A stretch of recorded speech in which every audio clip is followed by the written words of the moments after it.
Yesterday in Paris, France, was the FIA award ceremony. I can't remember the proper name for it, but they handed out the trophies, they handed out the awards, and I watched part of it. It was a pretty awkward show.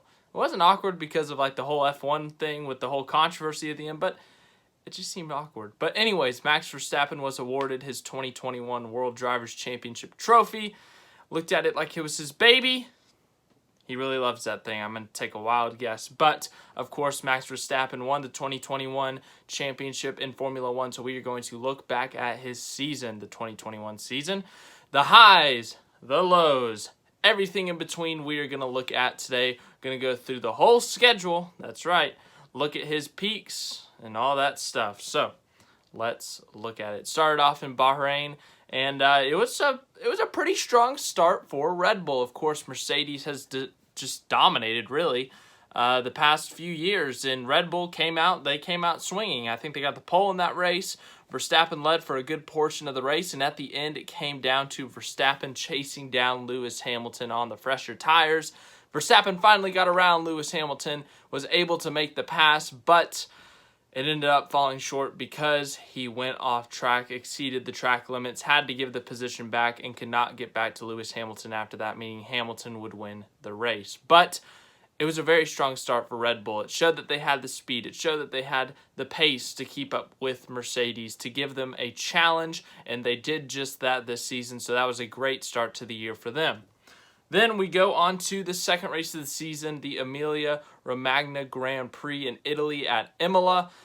And that is where Verstappen, one, he got his first win of the season, but two, it's where he showed that he was willing to push the limits to make a pass on Lewis Hamilton for the win, for the lead, whatever it may be. Right off the start, Verstappen was starting third or fourth. He was starting on the second row behind his teammate in Hamilton. It was raining. Verstappen got a great start, was able to go side by side with Lewis Hamilton into the first chicane. And when they went into the first chicane, Verstappen said, "I am taking this lead. You are not having it." Pushed Lewis Hamilton a little bit wide. I think they made a little bit of contact, but Hamilton went over the big bumps. No, I can't remember what they're called. In NASCAR, they're called the turtles, so I'm going to call them the turtles. He went over the turtles. It sent Lewis Hamilton flying a little bit. Verstappen took off, took the lead, and ran away with it. He led, I want to say he led the entire race. So Red Bull, second race of the season, Verstappen with a dominant win after an amazing start. But this was the start.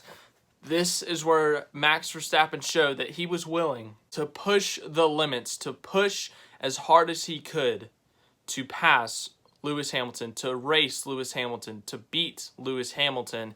And that is where we saw the first sign of him showing that.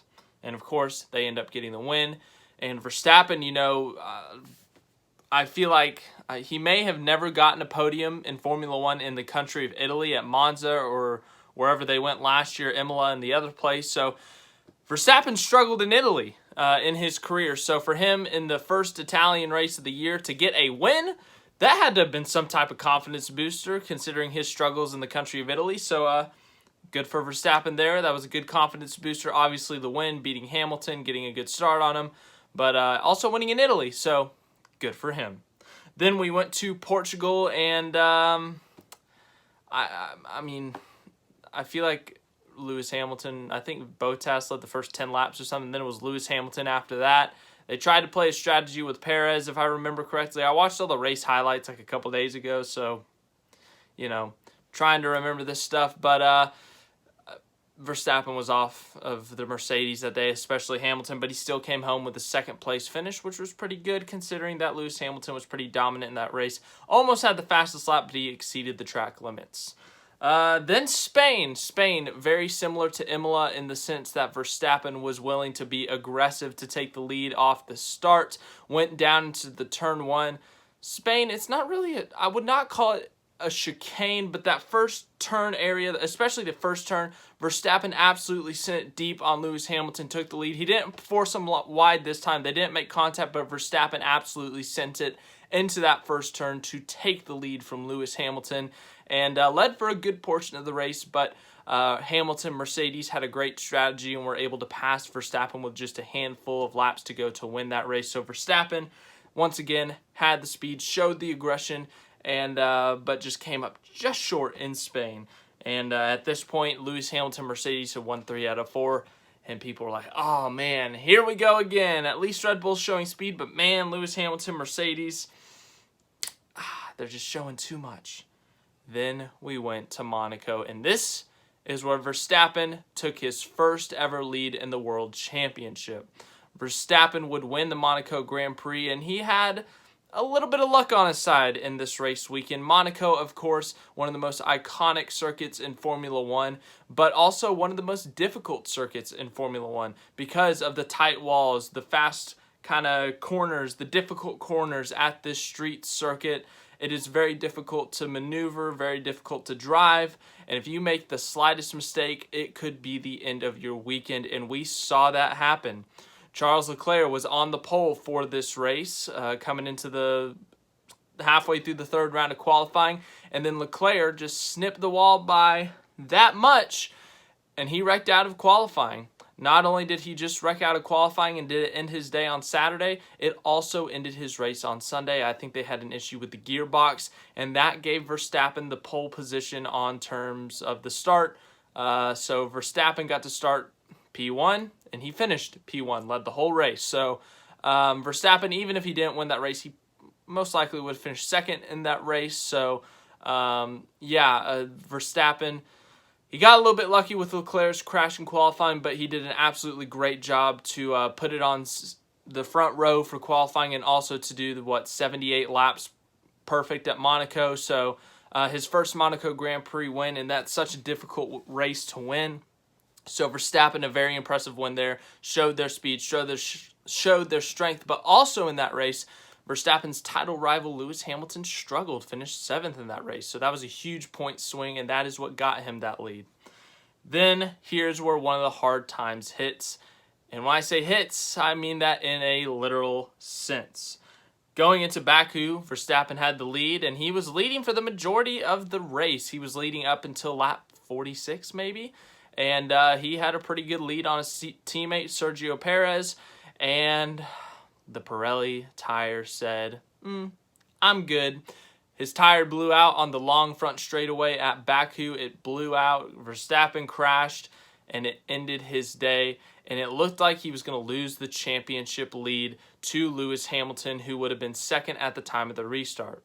So while that was bad luck, he also got a little bit of good luck as well, because Lewis Hamilton on the ensuing restart just went straight through turn 1, ended up finishing 15th or 16th out of the points. So Verstappen, he could have gained more points in the situation if his tire came together, but he also, luckily Hamilton didn't gain any points in that race either. So, obviously they wanted to win. They wanted to get more points, but considering after what happened that Hamilton didn't score points either, I hate to say they had to be happy because, that's such a bad way to lose a race. Such a sucky way to lose a race, but for them to actually go out still even on point, or even coming out of that race in terms of how they entered the race, you get my point. But it was definitely a low point. Verstappen not happy, gave us that iconic picture, GIF, video of him kicking the tire after the race, or after he crashed, and, felt bad for the guy because, he had led so much of that race, was leading, had a pretty good lead, and then all of a sudden his tire just said enough. But, just imagine if he had, that race had stayed together, that tire had stayed together. Might have been a different championship battle.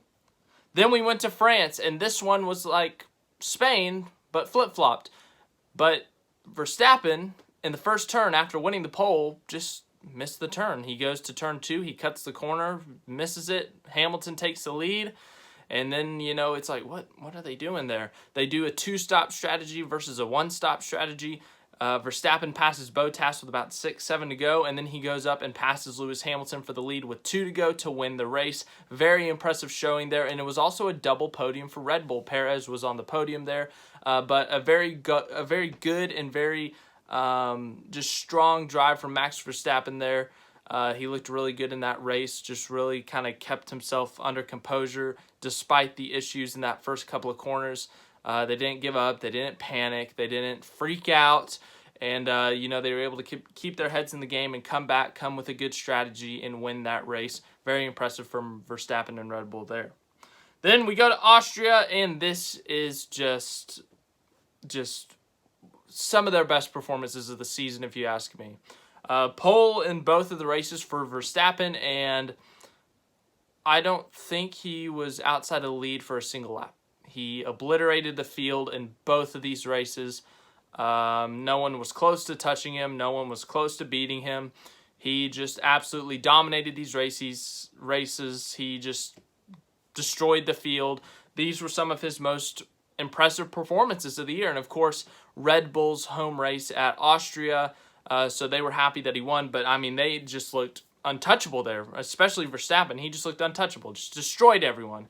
And, I mean, he literally had such a big lead. He was able to stop right before the start-finish line and do like a mini burnout. That's how big of a lead he had in one of these races. So, obviously, it goes to Red Bull for building him a great car, but also shows the speed that Verstappen could get out of that car and just was able just to destroy everyone. I mean, it was just really impressive by him. So, I would say those two races were some of the highlights of the year in terms of Verstappen and Red Bull, in terms of their just dominating pace. And, it showed that, after this span, they extend their championship lead to over a full race. And you're like, wow, Verstappen and Red Bull are actually taking it to Mercedes. They're actually beating Mercedes. This is a big deal. Like, this was like when people were like, oh, this isn't just going to be close for a bit and then Mercedes pull away. Like, Red Bull's actually like beating them consistently now. They beat them for 4 or 5 straight races now. So, Red Bull's like, yeah, we're legit people. And so, they're going into Great Britain with high hopes, with high expectations. And this is where the low points hit. Great Britain happens. The sprint qualifying happens. Lewis Hamilton out-qualifies Max Verstappen in the qualifying race for the qualifying race. The qualifying for the qualifying race. And it was like, wow, Mercedes has got some speed. Maybe they can, make this championship battle great again. And puts it on pole, and then Verstappen takes the lead in turn 1 of the sprint race and wins the sprint race, extends his lead by another point, and then the race happens. And this first half of this lap was some of the best racing I have seen in my, year and a half of Formula One watching. It was an incredible battle. They were side by side, alternating the lead, trying to see who could get the better line, pushing as hard as they could. And then it happened. At Copse Corner, at Silverstone, Lewis Hamilton sent it. Max Verstappen sent it. Lewis Hamilton missed the apex a bit. And that resulted in Max Verstappen being sent to Mars. Yes, this was the biggest contact up to this point between Lewis Hamilton and Max Verstappen. Hamilton hit Max Verstappen, and Verstappen hit the wall at like 150 miles an hour, and that ruined his race. He was done. He was out. Had to go to the hospital for checks. He ended up being okay, though, so very thankful for that. But Lewis Hamilton would only be given a 10-second penalty and would come back from that penalty to win. So all of a sudden, after Verstappen had this 30-plus point lead, feeling good about himself, it's gone. Just like that. Gone. It's now a single-digit points lead. Verstappen DNF, Hamilton win, gone. Championship lead, he's still got the lead, but that big buffer he had, it's gone. All because of a little bit of contact. And this was one of the low points, and the next race was another low point. Going to Hungary, Verstappen was second, third? He was starting up front, as expected, with Lewis Hamilton. Valtteri Bottas, teammate of Lewis Hamilton, driver for Mercedes, just forgot how to drive for a minute. Locks up, rear ends Lando Norris. Lando Norris crashes into both of the Red Bulls, into Max Verstappen and Sergio Perez. Perez would not finish the race. He would not make it past turn 1 as he would get out of the car. Verstappen would have a lot of damage on the side of his car that would just take away all the speed from that car. But Verstappen somehow pushed and pushed and pushed and just made it happen. And he got 2 points out of that thing. These 2 races were the low point of the season for Verstappen, in my opinion, and it could have been very easy for him and Red Bull to panic, to kind of crumple and say, oh my gosh, like, this bad luck is happening. They're suddenly Hamilton's suddenly ahead of us again. We have to do something out of desperation. We're going to have to do something different, push the car, like, This is a potential disaster about to happen, but they composed themselves really well after this. Obviously they were frustrated with the previous 2 weeks and the results of it, especially considering that a Mercedes caused both of the wrecks. The Mercedes cost them a bunch of money with wrecked cars. The Mercedes cost them a ton of points. The fact that it was a Mercedes made them a little bit more frustrated than if it was like a McLaren or a Ferrari or a blown tire. So it was like, oh man, like why did it have to be our rivals? And they were frustrated by that, understandably. And, they could have easily, once again, just kind of been super frustrated, crumbled and stuff. But they came back strong into the Belgian Grand Prix. And what do I have to say about? Do I have to talk about this one again? I gave like a 15-minute rant when this thing happened. It wasn't a race. Verstappen technically won. He got half points. And I guess they got some of their luck back after the bad luck at Hungary and Silverstone, so whatever, I guess. But that wasn't really a race, so we're not even going to talk about that. But good for him. He got the points. He got the win. Then we go to the Netherlands, and this, in my opinion, was one of Verstappen's best moments. Not just of the year, but maybe of his career. Just think about the pressure this guy had. Like, look, I don't know what it's like to drive a Formula One car. I don't know the pressures. I don't know the pressures of being on a Formula One team. But, for all these drivers, I feel like if they get a home race, the pressure has to be on them, especially in a race-winning car that, if I can win at my home Grand Prix, that would be huge. And if I, don't do well, that's going to be extremely disappointing. That's going to sit with me maybe a little bit more than if I just had a bad race at some random country. And I feel, especially this situation, it's not like the Dutch Grand Prix happens every year. It's not like the Italian Grand Prix, the British Grand Prix, that happen all the time every single year. The Dutch Grand Prix has not been run in over 30 years, almost 30 years, I want to say. And so Verstappen, he's never had the pressure of a home race. He's never had the excitement, the hype behind a home race. So you look at Verstappen, I think he had retaken the championship lead. Maybe he was only 1 or 2 points behind coming into this race, and he showed a lot of maturity in this race week, and he won the pole, and he dominated the race. And, it could have been easy for him to overthink it, make a incorrect move or something, slip up. That was a big weekend for him, especially, just the whole scenario of it. I think it showed a lot of maturity, the way that everything kind of transpired that weekend.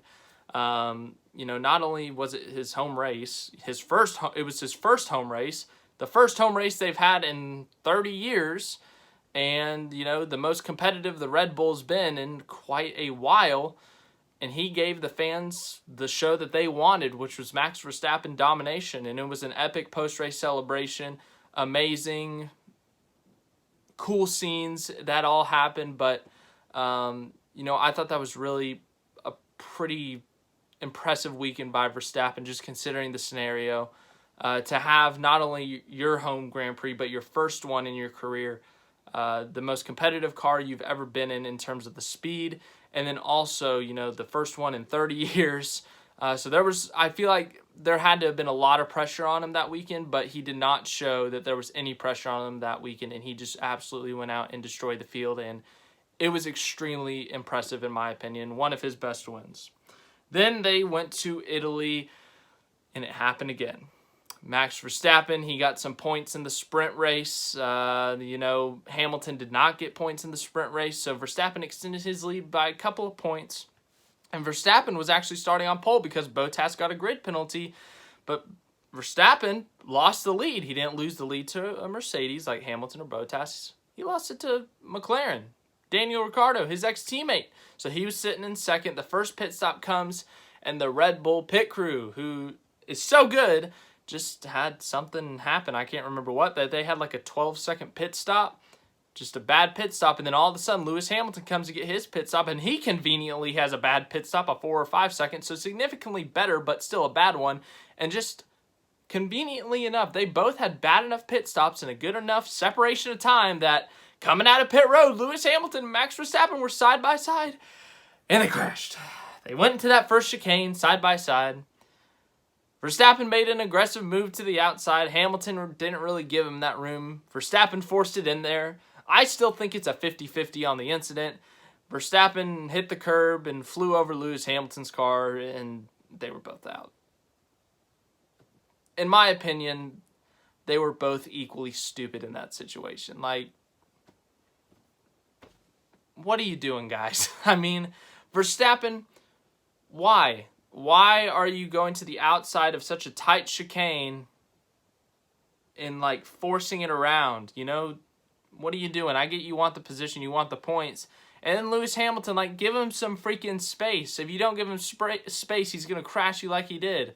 I don't know. They were both equally stupid in that position, and I don't know. I'm done talking about that one. They were both dumb in that, in my opinion. Then going to Russia. This could have been another low point for Verstappen and Red Bull, but they got some luck in this one. Figured out a way to do good. And they also have Mother Nature to thank. Verstappen dropped to the back of the grid after taking a new engine or something like that. He started dead last. He was up to 6th or 7th. Then it rained. With about 6 or 7 to go, it rained. Verstappen pitted at the perfect time, and Lewis Hamilton won. But Verstappen somehow, some way, after starting dead last and being 6th or 7th with 4 to go, 5 to go, whatever it was, somehow managed a way to finish 2nd place. How? How did he do that? I don't know. It was like the perfect timing. Everything just happened perfectly for them in those last 3 or 4 laps or whatever. Lando Norris spun out of the lead because he was on slicks. Everyone had to pit because it was raining, and they just pitted at the perfect time and made up 5, 6 places, whatever I said. So that was like a shocking, oh my gosh moment. Like, no one expected that. Turkey happens, and, you know, Turkey, they gained. I think they retook the championship lead in this because Hamilton had taken it back at Russia after his win. But Turkey, they had a great performance as Red Bull. Hamilton had to start 11th, made a poor call on the strategy with the rain tires, and Verstappen finished 2nd. Hamilton finished 5th or 6th. They took the championship lead back, so a good drive by Verstappen. He finished 2nd to Bottas, so unfortunate that they finished behind a Mercedes for the constructors, but for Verstappen, it was a good points day, and he gained on Hamilton, so a very strong performance. Then we went to this race. Hey, I went to this race in the United States of America, Austin, COTA. This was an incredible drive by Verstappen. One of my favorite races of the year for obvious reasons, but yeah, I mean, just honestly, a lot of skill set by Verstappen here. Just the different strategies between the two, trying to get the undercut, you know, all that stuff, all that fancy stuff. But Verstappen, he showed a lot of, like, I don't know, maturity is the right word, but he showed a lot of skill in the way he drove this race. He didn't have to pass any car or a lot of cars. He didn't have to make any aggressive moves, but he had to manage his tires, and he had Lewis Hamilton, who's one of the greatest drivers of all time, one of the greatest drivers with tire conservation, and he somehow was able to keep the gap to Lewis Hamilton, hold him off just a bit, keep him out of that DRS range so that he could win this race, and it was a very impressive drive by him, able to hold off Lewis Hamilton, and it really showed that he was ready to potentially win this championship, in my opinion. Just the way he drove this race, especially the last 15 or so laps with Hamilton just chasing him down, chopping at the lead, chopping at the lead, chopping at the lead. And then finally, Hamilton, he's getting within that kind of range, that striking distance almost, that 3 second and under range. And then he got it down to a 1.5 seconds. And he got it just to over a second, but he can never get it under a second. He can never get it into that DRS range. And Verstappen just kept on pushing. He kept on doing exactly what he needed to do, and was able to just win. And it was very impressive. So very impressive performance. One of his best of the year, I would say. So great performance there. Then they went to Mexico, a race that they were favored in, but it was a front row lockout for Mercedes, which was a little bit of a surprise to me, at least, because I had heard that this was a Red Bull track all week, the whole race week. And then Verstappen, turn 1, makes an amazing move to the outside of both Mercedes, takes the lead, Bottas spins, Verstappen pulls away and wins. Very impressive. That turn 1 move was absolutely amazing. So yeah, that was cool. Perez got a podium as well, which was cool for Red Bull and Perez in his home race. So, yeah, really cool moment for Red Bull there. But this was their last moment of happiness for quite a bit. Verstappen at this point had a pretty decent lead. I want to say 21 point lead maybe. Then they went to Brazil and he finished second in the sprint race. And, you know, he got out qualified by Hamilton by a good bit. And it was already announced that Hamilton was taking a new engine. So he was going to have a 5-place grid penalty. So, you know, you're going to start ahead of him. But then after the qualifying for the sprint qualifying, it comes out that Hamilton's been disqualified and he's starting dead last in the sprint race? What? What? He's starting dead last in the sprint race? Man, we're going to win this race. We're going to take the big championship lead. It's over, right? No. Lewis Hamilton was absolutely amazing this race weekend. In 20 laps, he went from dead last 20th to 5th. It's incredible. It's amazing. It was stunning. I don't care if you're a Verstappen fan or a Hamilton fan. I don't care who you're a fan of. That was incredible driving that sprint. And then he starts 10th in the race and he's up to like 4th. He's on the podium by like lap 5. The dude is just amazing. You can't deny it. He put together an amazing performance, and Verstappen somehow held this guy behind him for 50 laps. And then, you know, they almost crashed again. Verstappen missed the turn by a lot. Hamilton there reacted, and he missed the turn by a lot. And, yeah, there was some controversy. That happened. There was a lot of discussion if Verstappen was too aggressive, if he was overdriving the car. He was trying to wreck Hamilton. There was just a lot of controversy going on after this one. Hamilton would go on to win, to cut the championship gap down. And, you know, Verstappen, you know, everyone was talking about how Brazil was a Red Bull track. And I was like, man, that's a little concerning that was a Red Bull track. Lewis Hamilton started last, then started 10th, and he was still able to win. You know, I was like, if you want Max to win, you should be a little bit concerned right now that they're showing this much speed. And, yeah, it basically continued that way. We went to Qatar, and Verstappen was going to start second, but he didn't slow down for a double yellow wave flag during qualifying, and he ended up starting 7th. But it was damage limitation at that point, and he did exactly what he needed to do. Finished second place in the race, got the fastest lap. So that race really could have been worse, but Lewis Hamilton was faster. They didn't have a shot at him in turn 1 or anything. They didn't have a shot to pass him any time in this race. They were too far behind. They would have needed something to happen. So that race was a forgettable race for him, but it was damage limitation. That's exactly what it was. They kept the gap in the championship as close as possible.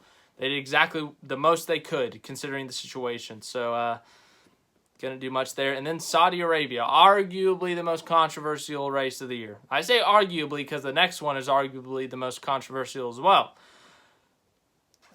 There was a lot to digest from this race. We had turn 1. Well, no. I'm sorry. We had a safety car on lap 15 because Schumacher crashed. And Bottas slowed down Verstappen under the safety car, which made Verstappen mad. And Hamilton pitted for tires, which left Verstappen out. And Verstappen took the lead when they stayed out and the other Mercedes pitted. And then all of a sudden, they call a red flag, and Verstappen comes in and he can get fresh tires. So that's controversy number 1, is the whole tire debacle under the red flag. And Verstappen suddenly has the lead, and he gets a bad start. Lewis Hamilton takes the lead. Lewis Hamilton, in my opinion, forced him wide there. And he cut the corner, and he almost took out Hamilton. And, you know, that was controversial. He got penalized for that. He had to start 3rd on the next restart. And, you know, that's controversy. And then Verstappen makes one of the best moves of the season, passes Ocon and Hamilton in the first turn on the next restart because there's another red flag for a crash. And he did it cleanly. Then, later on in the race, Verstappen forces Hamilton wide. This one was on Verstappen, in my opinion. And, you know, he cut the corner because of it. And he had to give the position back. And then, more controversy struck. Verstappen was trying to give Hamilton the position back. Hamilton wouldn't take the position. So, Verstappen stomped on the brakes because he was frustrated or something. And Hamilton dried on, and Hamilton rear ends him. And then Verstappen takes off again. And then he gets all clever and he tries to let Hamilton by so that he can get DRS. Immediately, he takes the lead with the DRS, gives a position back again. Hamilton goes on to win. Verstappen's all upset that he got the penalties and, the giving position back. Hamilton's a little bit confused to why Verstappen slowed down. And, that was just a really confusing race. And, going into the final race, Verstappen, Red Bull, they've had a bad couple of weeks here. They've lost a few straight. They haven't won since Mexico in October. In their head, they're probably thinking, man, this is looking in the way of Mercedes. They're going to win again somehow. Verstappen, Abu Dhabi weekend, just composed himself really well. Qualifying, he put together an incredible lap. And looking at Saudi qualifying too, he had the lap of his career until he wrecked, until that last corner. That's the biggest what-if lap, I feel like, in recent memory. But, Abu Dhabi, Hamilton was fastest in the practice sessions, 2 of the 3 practice sessions. He was fastest in Q1. And, Verstappen and Red Bull were probably like, oh, man, we got to start behind this guy. This is so frustrating. But Verstappen put together a lap I didn't know was possible, to be honest. Everyone was running like 122.4s, 122.5s. Verstappen freaking put down a 122.1 in Q3, which was incredible in my opinion. Like, it was an amazing lap, and it was good enough for pole by a solid 0.2 of a second, I want to say. I mean, he freaking obliterated the field in that third qualifying session, and it was extremely impressive. I was like, wow, that's extremely impressive. I thought the pressure was getting to him at this point, and he just put it on the freaking pole, like by a good chunk. But then the race happened, and, there was that turn 5 thing, or turn 6 thing, and, whatever. And it seemed like it was over for Verstappen and Red Bull. And the controversy struck. There was a safety car, which, yeah, it deserved a safety car, but then everything after that was controversial.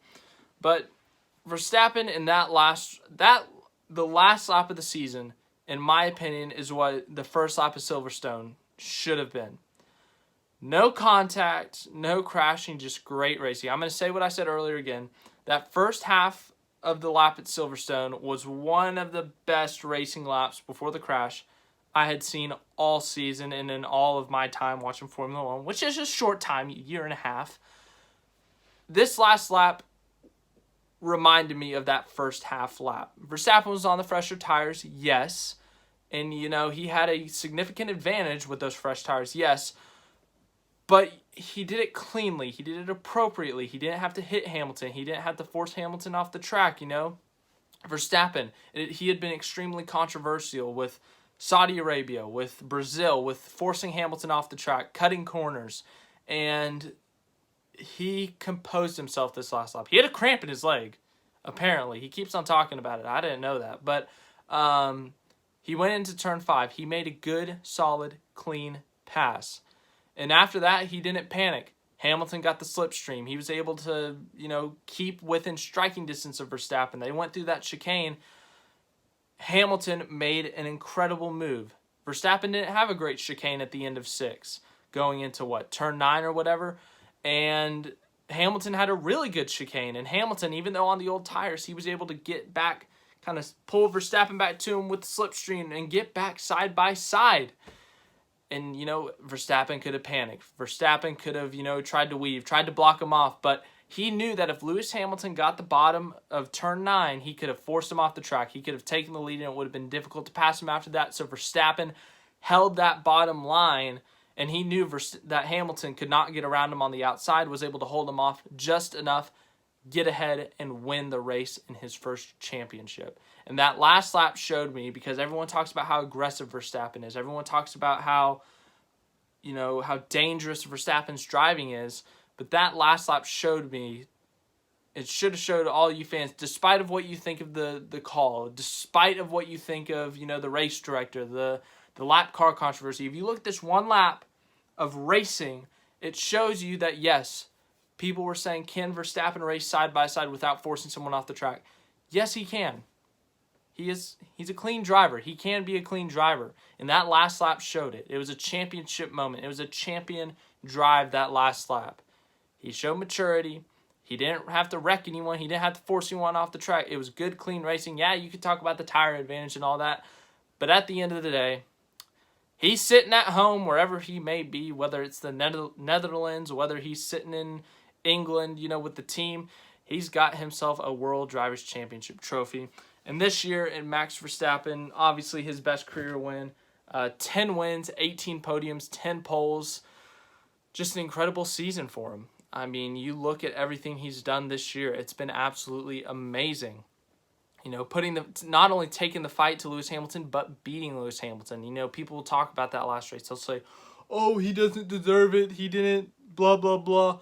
Well, I mean, you could go the other way and say, well, this championship should have been over long ago. If his tire doesn't blow out at Baku, if Hamilton doesn't wreck him at Silverstone, if Bottas doesn't wreck him at Hungary, this thing could have been sealed up at Saudi or before Saudi, really. So Verstappen really showed maturity in that last couple laps there, especially with the controversy and stuff, but he showed maturity for a good chunk of the season. Austria, the Netherlands, the U.S. had some amazing drives, had some amazing performances. Monaco. But he also, he had his lows as well. Hungary, Silverstone, but he didn't let himself get down. He didn't let his team get down, and he got back to it. He continued to win. He continued to lead laps. Just an absolutely incredible season for him, for Red Bull.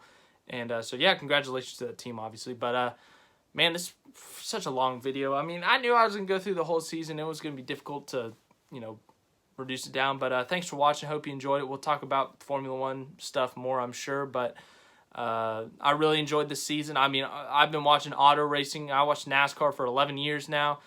This is my first full season of Formula One that I watched. I have to say, this is one of the best seasons of racing I've ever seen. I mean, it was amazing. The Verstappen-Hamilton battle was just so fun to watch. Despite all the controversy, despite all the chaos, it was such a fun thing to watch. So, yeah, really enjoyed it. And, yeah, hope you have a great rest of your day.